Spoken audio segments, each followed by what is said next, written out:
Olá pessoal, boa noite a todos. Vamos aqui para mais um vídeo de estudo e preparação para amanhã, tá? Os pontos que a gente vai trabalhar aqui. Mas primeiramente, como eu sempre gosto de fazer, é a revisão das entradas que eu fiz na parte da manhã, tá? Todas essas operações aqui elas estão gravadas no vídeo que eu postei na parte da tarde. Então vamos fazer uma revisão aqui de como é que foi o dia. Já analisei bastante todas essas entradas que eu fiz aqui, tá bom? A única entrada que talvez eu não faria, eu fiz e não deveria ter feito, é essa entrada 7 aqui, tá bom? Essa primeira entrada aqui que foi a entrada no loss, eu faria novamente, porque ele fez dois candles aqui de baixa, fez o teste na VWAP, os vendedores bateram, e aí sim, eu poderia imaginar que o preço poderia romper as mínimas novamente aqui, no entanto não foi o que aconteceu, mas tudo bem. A segunda entrada aqui, eu fiz justamente por isso que ando de volume aqui nessa rejeição aqui dos vendedores. Eu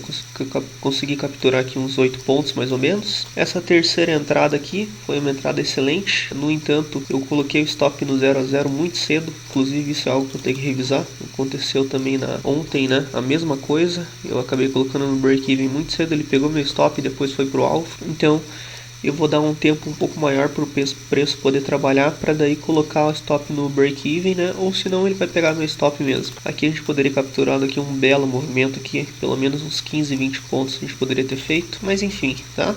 A quarta entrada aqui foi devido aqui a esse candle aqui com volume muito grande, né? Ele já estava numa pernada de alta aqui, já tinha subido aqui quase 60 pontos. Então eu imaginei sim que ele poderia vir fazer uma correção. Por isso que eu fiz a tomada desse quarto trade aqui. Foi um scalping, na verdade, foi bem rapidinho. Esse quinto trade aqui também foi um trade muito bom, tá? Ele veio em cima do topo do dia, né? Desse candle aqui.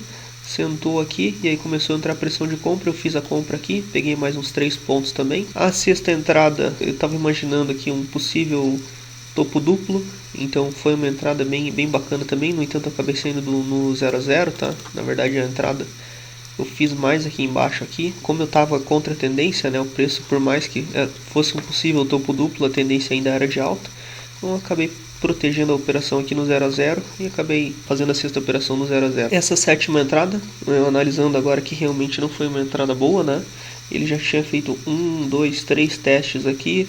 Aqui estava sem volume nenhum, tá? Então, principalmente para quem está operando no 2 minutos, eu acho fundamental a gente ter confirmação de momento na hora que a gente vai fazer entradas, tá? Que foi o que aconteceu nessa entrada 9 aqui, que eu já vou comentar. Mas sim, a gente precisa de momento. Aqui o preço estava praticamente derivando aqui, né? Ó, não tinha confirmação de volume, não tinha confirmação de agressão. Então realmente foi uma entrada precipitada aqui. Essa aqui é a única entrada do dia que eu fiz e eu não deveria ter feito. Essa entrada 8 aqui, eu fiz pelo seguinte: no índice, exatamente nesse momento aqui, o índice estava explodindo para cima. E eu vi que o dólar estava com um sinal de fraqueza nessa região aqui, justamente pela subida, né, que o dólar fez aqui, ó. O dólar subiu 160 pontos.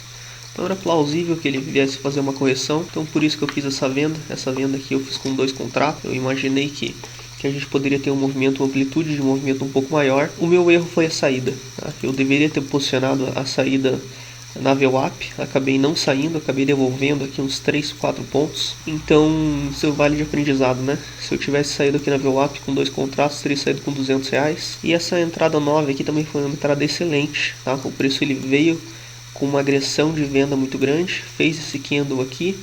Pode ver que não teve muito volume, né? Então não teve muita convicção por parte dos compradores. E aí quando perdeu essa mínima aqui, ele acelerou e veio. E aqui eu consegui capturar mais uns dos R$180 mais ou menos, né? E aí finalizei o dia. Fez mais nada, né? O preço ficou lateral o dia inteiro. Então o preço ficou lateral, era normal, tá? Geralmente quando a gente tem movimentos muito amplos, o dia seguinte ele costuma ser um dia um pouquinho mais lateral aqui. É difícil a gente ter no gráfico diário um dia com uma amplitude muito grande de alta e depois mais um dia com uma amplitude muito grande, ou eventualmente uma queda muito brusca, feita uma contração de volatilidade no dia seguinte. Foi o que aconteceu aqui. Então muito provável que a gente possa esperar aí um movimento mais amplo, seguindo o movimento, ou se não ele vinha aqui talvez testar a mínima até do candle de ontem, fez essa amplitude muito grande de movimento. Por isso que é importante estudar o gráfico diário, o gráfico de 60 minutos, para a gente ter essas percepções. Eu marquei aqui esses 3 pontos aqui no dia de hoje, a mínima do dia, a mínima e a máxima do dia, tá? A máxima do dia segurou bastante aqui nessa região aqui. E um outro ponto importante aqui, pelo que eu observei, é o 663. Ele fez um toque, 2, 3, 4, 5, 6. Aí quando ele rompeu aqui, Nessa parte aqui ela virou um suporte, então aqui ele testou uma vez, aí testou mais 3 vezes aqui, aí ele tentou subir de novo, não conseguiu ir nem até a máxima do dia, aí logo em seguida ele veio para baixo aqui, e aí quando ele rompeu aqui, ó, ele rompeu, fez esses 2 candles aqui como se fosse um pullback para continuar o movimento de queda. Então sim, isso aqui é um ponto muito importante aqui no mercado, e a máxima e a mínima do dia. Então vamos observar, a gente não sabe, a gente tem que seguir com o preço, né? Vamos seguir o que o preço está falando para nós. Então é isso, pessoal, desejo uma ótima noite para vocês e bons trades amanhã.